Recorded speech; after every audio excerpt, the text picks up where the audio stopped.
dapatkan ya di kuliah terkait konsep injury cell. Kemudian selain tonisitas, jadi tonisitas ini nanti diperlakukan sel yang dipakai adalah eritrosit, gitu ya, darah.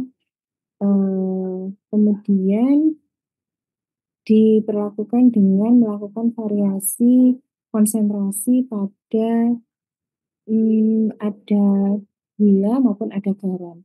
Kemudian yang kedua untuk melihat pengaruh agen kimia, jadi kan injury cell itu ada banyak faktor ya yang bisa menyebabkan jejak sel itu bisa disebabkan oleh beberapa faktor.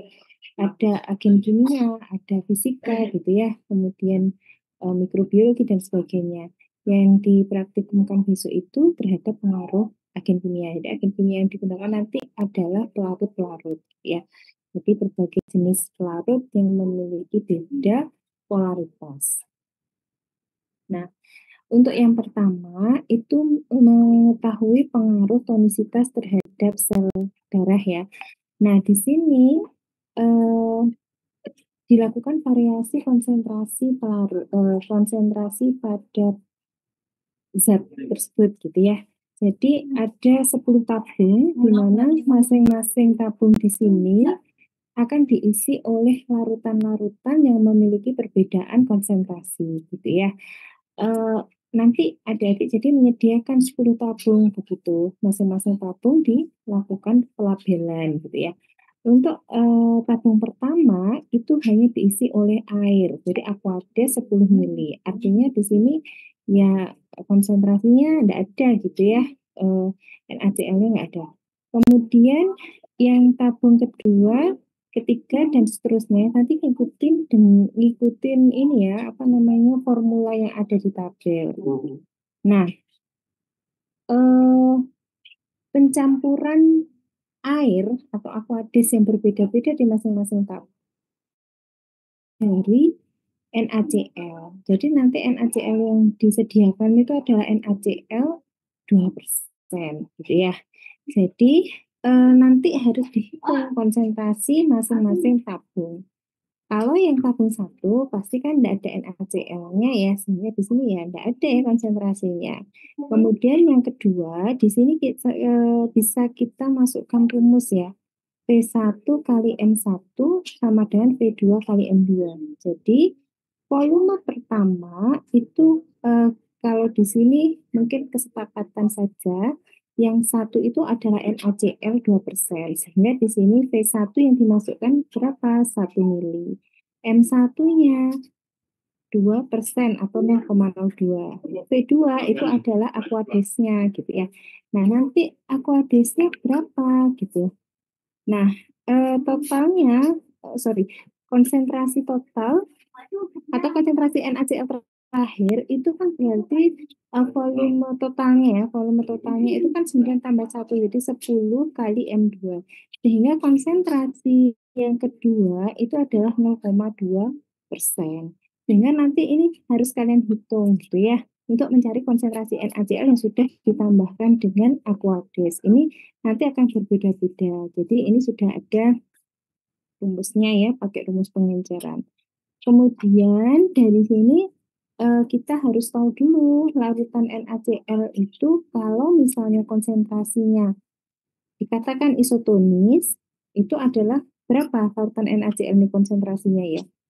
Kalau dia masuk larutan isotonis, berapa persen? Ada yang tahu berapa persen? Konsentrasi NaCl yang merupakan larutan.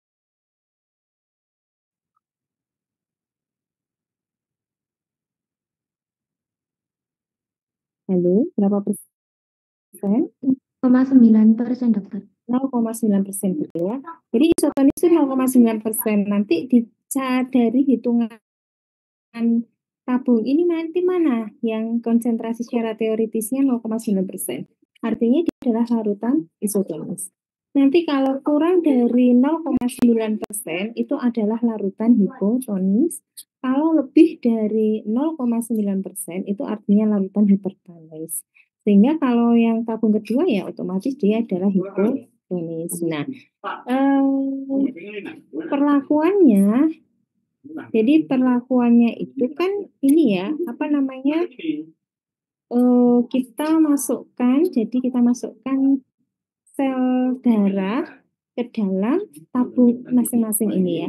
Kalau nanti dia merupakan larutan yang digunakan itu adalah larutan isotonis. Isotonis itu kan artinya konsentrasi di dalam dan di luar itu adalah sama, sehingga nanti harapannya itu tidak terjadi kerusakan pada sel darah. Tapi kalau misalnya dia nanti diperlakukan di larutan hipotonis maupun hipertonis, maka berdasarkan perbedaan tekanan osmosis di sini akan menyebabkan jejas pada sel tersebut. Jejasnya seperti apa? Nah, ini ya, ini gambarannya. Jadi kalau misalnya cairan hipertonis, jadi cairan yang lebih dari 0,9%. Dikatakan hipertonis artinya berarti konsentrasi di larutan tersebut kan lebih pekat daripada konsentrasi yang ada di dalam sel darah tersebut. Sehingga apa yang terjadi, maka akan berusaha menyeimbangkan dengan cara uh, pelarut ya, atau cairan yang ada di dalam sel itu akan keluar, gitu ya. Jadi sini akan keluar menuju ke larutan yang atau cairan hipertonis tadi agar konsentrasinya sama gitu. Apa yang terjadi? Maka akan terjadi krenasi atau pengkerutan pada sel darah tersebut. Begitu sebaliknya, jika kita masukkan cairan hipotonis ke dalam larutan hipotonis, maka akan berusaha menyeimbangkan. Kalau hipotonis kan berarti konsentrasinya rendah ya, lebih rendah, artinya pelarutnya itu lebih besar daripada zat larutnya. Apa yang terjadi? Untuk menyeimbangkan dengan cara pelarutnya ini akan masuk ke dalam sel darah tersebut. Akibatnya apa yang terjadi? Sel darah itu akan mengalami penggembungan ya atau mengembang. Nanti kalau sudah mengembang maka akan mengalami pecah ya atau lisis sehingga yang terjadi mengalami jejas. Nah, itu yang adik-adik nanti amati ketika praktikum besok gitu ya. Jadi kalau misalnya dia mengalami ditaruh di hipertonis, kalau mengalami pengerutan, dia sel darahnya akan turun ke bawah, gitu ya. Tapi kalau ke dalam larutan hipotonis, biasanya langsung hemoglobinnya akan keluar dan terlarut di dalam larutan tersebut, sehingga warnanya akan cenderung akan merah, gitu ya, di tabungnya. Nah, kalau cairan isotonis harapannya apa? Ya karena memang konsentrasinya sama ya tidak akan terjadi kerusakan ya pada sel darah tersebut. Nah, itu besok ya yang pertama terkait pengaruh tonisitas terhadap sel. Dan di sini ada yang ditanyakan? Maaf Bu Yoni, Belum izin ya? bertanya. Untuk pengaruh tonisitas terhadap sel itu dikerjakan Ya, hari gimana? ini apa dikerjakan pas besoknya di praktikum ya? Untuk Gimana? perhitungan konsentrasi NaCl-nya. Yo, Untuk perhitungan silahkan, konsentrasi silahkan. NaCl, Iya, silahkan kalau mau dihitung sekarang ya boleh. Jadi saat praktikum sudah tahu ya hitungan konsentrasinya. Oh, tabung ini berarti konsentrasinya sekian-sekian. Boleh silahkan. Ini kan teoritis ya. Dan prakteknya kan sampai nanti membuat larutan ini. Tapi secara teoritis sama sudah ini kan sudah menghitung, nggak apa-apa kalau mau dihitung sekarang, gitu ya. baik Bu Yoni, terima kasih. Oke, ya sama-sama. Selanjutnya nanti selain pakai larutan NaCl, di sini adik-adik juga dipapar dengan larutan dextrose ya, dextrose 2,5%, normal salin dan dextrose 20%. Ini larutan hipotonis ya. Ini apa? Normal salin ini kan isotonis ya, dextrose 20% ini hiper ya, hipertonis. Nah, ini sebagai kontrol sebetulnya ya. Jadi kalau misalnya kita bikin larutan yang pertama, ini kan khawatirnya ada banyak faktor ya, misalnya kesalahan dalam memipet gitu ya, sehingga nanti juga bisa berpengaruh pada konsentrasinya nggak tepat. Nah, kontrolnya nanti di tabung 11, 12, 13. Oh, jadi kalau misalnya pakai normal salin atau apa namanya, cairan isotonis itu seperti ini kan sudah kemasan ya, Dextrose 2,5% ini sudah sepertinya sudah ada ininya, ya sudah dibuatkan gitu ya sama mbak-mbak dari disediakan. Sini itu sebagai kontrolnya. Nah, sama penjelasannya ya seperti tadi. Baik, selanjutnya adalah praktikum berikutnya terkait pengaruh agen kimia terhadap jejak sel. Nah, ini terlalu banyak ya mungkin ya volumenya. Jadi nanti adik-adik volumenya kalau misalnya bahannya terlalu sedikit gitu ya.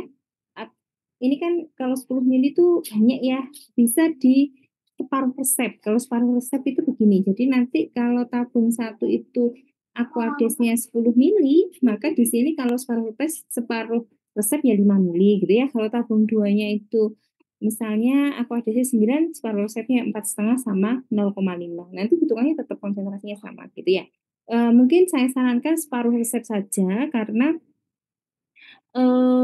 terlalu banyak ya, dan biasanya, mahasiswanya juga banyak, kelompoknya banyak, yang penting nanti bisa mendapatkan data gitu ya, dengan separuh resep sudah bisa teramati, alangkah baiknya separuh resep. Jadi nanti kalau misalnya separuh, ya separuh-separuh semua gitu ya. Kalau misalnya 2 tetes, ya tinggal dikasih 1 tetes gitu ya untuk sel darahnya ya. Baik, mungkin begitu. Selanjutnya untuk yang pengaruh agen kimia terhadap jejas, di sini juga boleh diseparuh resepkan gitu ya. Jadi di sini kan ini ya, siapkan 6 tabung reaksi dengan yang jadi tabung reaksinya sudah dikasih NaCl 0,9% sebanyak separuh aja ya 5 mili gitu ya. Kemudian dalam masing-masing tabung ditambahkan 2 tetes. Jadi kalau separuh ya tinggal 1 tetes gitu ya. Kemudian ditambahkan 1 tetes masing-masing tabung 2 dikasih kloroform, tabung 3 ether, toluen dan sebagainya. Nah, untuk tabung 1 berarti sebagai kontrol kan hanya NaCl 0,9%. Jadi ini kan sebagai isotonis toh, harapannya tidak dia sebagai kontrol untuk menunjukkan bahwa yang sel darahnya ini tidak mengalami kerusakan. Baru nanti tabung ini ya, ini bahan kimia. Dan kira-kira kalau dikasih bahan kimia ini apa yang terjadi dengan eritrosit, dengan sel darah? Di situ ya eritrositnya ya. Terus nanti diamati. Kalau misalnya separuh resep ya pengamatannya 15 menit gitu ya, nggak perlu 30 menit. Sehingga itu lebih cepat. Jadi praktikum ini lebih ke lama pengamatan, ya lebih ke situ ya, sama pembuatan apa perlakuan-perlakuan yang banyak itu tadi. Nah, di sini adik-adik mungkin sudah ya waktu kita belajar di BMS itu bahwa suatu sel itu kan ada membran ya. Nah, nanti tentunya akan ada kontak ya antara pelarut organik itu atau pelarut dengan sel tersebut. Nah, tentunya di situ kan ada biomolekulnya atau molekul penyusunnya. Nah, interaksi antara pelarut dengan biomolekul penyusun dari membran itu yang nantinya bisa sebagai apa ya jalan ya untuk terjadinya kerusakan pada sel tersebut gitu ya, pada eritrasi tersebut. Jadi misalnya kalau tabung 2 sampai tabung 6 di sini mungkin adik-adik nanti cari gitu ya literaturnya terkait perbedaan kelimanya. Jadi pelarut kenapa sih kok harus ada jenisnya, ada kloroform, ada ether, ada toluen, ada aseton, ada alkohol. Di sini ada perbedaan polaritas gitu ya. Eh, eh, jadi kalau misalnya kloroform itu kan sifatnya nonpolar. Nah, kita tahu bahwa di membran itu kan ada lipid ya, ada lipoprotein gitu ya. Tentunya nanti mana yang kira-kira yang punya interaksi yang lebih kuat gitu ya. Nah, itu ada kaitannya dengan konsep itu. Nah, sehingga nanti boleh dicari gitu ya, apa namanya, polaritas dari masing-masing pelarut gitu ya. Maksudnya itu kloroform itu polaritasnya lebih polar mana atau lebih non polar siapa antara kloroform, ether, toluen, aseton, alkohol itu nanti sebagai secara teoritis kira-kira bagaimana kecepatan kerusakan gitu ya pada eh, eritrosit tersebut. Pada anu ya, apa namanya koefisien dielektrik ini indeks polaritas ya untuk melihat kalau yang paling polar itu ya di antara pelarut ini ya alkohol ya tentunya dibanding kloroform, ether, toluene maupun aseton. Nah, ini ada kloroform 4,1 gitu ya. Kemudian alkohol ini kan dipakai misalnya etanol ya 4,3 berarti kan artinya dia lebih polaran etanol ya dibanding kloroform, toluen lebih non polar lagi. Nah, kira-kira nanti gimana kecepatan kerusakan pada sel tersebut gitu ya ketika dipapar dengan pelarut yang memiliki beda polaritas. Nah, itu yang nanti kalian amati. Baik, mungkin itu saja yang untuk praktikum jejas besok. Jadi 2 topik itu yang adik-adik harus kerjakan. Kemudian untuk pretest ya, besok tentunya ada pretest yang sudah saya share ya ke Mbak admin. Nah, nanti silahkan besok sebelum praktikum untuk menjalani pretest terlebih dahulu. Terus dari sini ada yang ditanyakan? Cukup? Apakah cukup?